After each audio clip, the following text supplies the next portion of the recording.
Welcome to The Right Help and the Right to Help, fostering and regulating collective action in a medical maker reaction to COVID-19.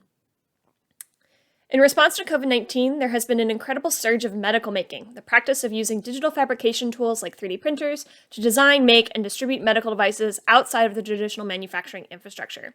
We've seen this before with groups like eNable and GLIA, but what has fundamentally changed the scale of medical making from thousands of makers to hundreds of thousands of makers. Further, because of social distancing efforts, makers have moved out of their makerspaces and into online platforms like Facebook. This effort has seen the creation of new communities as well as the evolution of old ones, and we have seen a complex mixture of institutional work and grassroots organization. Back in March of 2020, just as many of these groups were forming, our research team began observing and participating in 14 online groups that spanned from local to global efforts. The size of these communities were as small as less than 100 volunteers and up to more than 50,000. We primarily observed their interactions through online platforms like Facebook, Slack, and Twitter. I'm going to discuss two of our main findings about the ethos and expertise that developed in these communities. Each of these communities developed a common ethos that guided how they operate. In particular, I want to focus on the tension between action-oriented communities and safety-focused communities.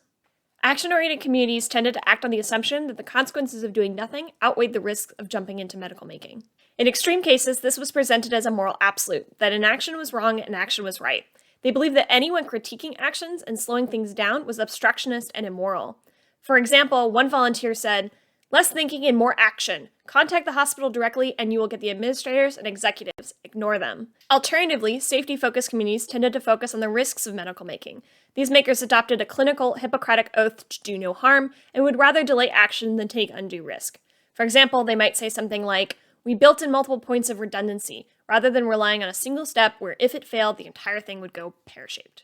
We found that a community's ethos was often tied to the ways of knowing that members brought into the community. We roughly categorize these as principled knowledge, which comes from institutional sources like academia and the government, professional practice, which comes from the experiences of clinicians on the ground, and the embodied experience that makers gain through years of making and crafting. While all the critical forms of knowledge, we often found that safety-focused makers tended to appeal to principled knowledge and professional practice, while action-oriented makers tended to appeal to their embodied experiences. This raises the question, do makers have the right to help in medical practice or other cases where ensuring that the risks outweigh the rewards is very difficult? Most of the makers we observed would argue yes. Many took it further to claim that their work was a form of protest against failed manufacturing and global infrastructure. They rightly recognized their emergent role in addressing critical needs when traditional systems failed to do so. They might say something like, "It is time to let go of the old ways. Yes, the ventilator will probably kill some people, but what is the alternative?" But we cannot ignore the risks that making implies. Real harm can come from unregulated medical making. So how can makers provide the right help? In our paper, we recommend 3 support structures for this. First, prescriptive regulatory clarity.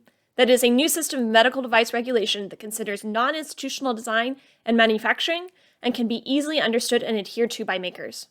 Second is platform and algorithmic transparency that ensures that makers can understand how tools like Facebook may influence the information that they are sharing and what information has been shared with them.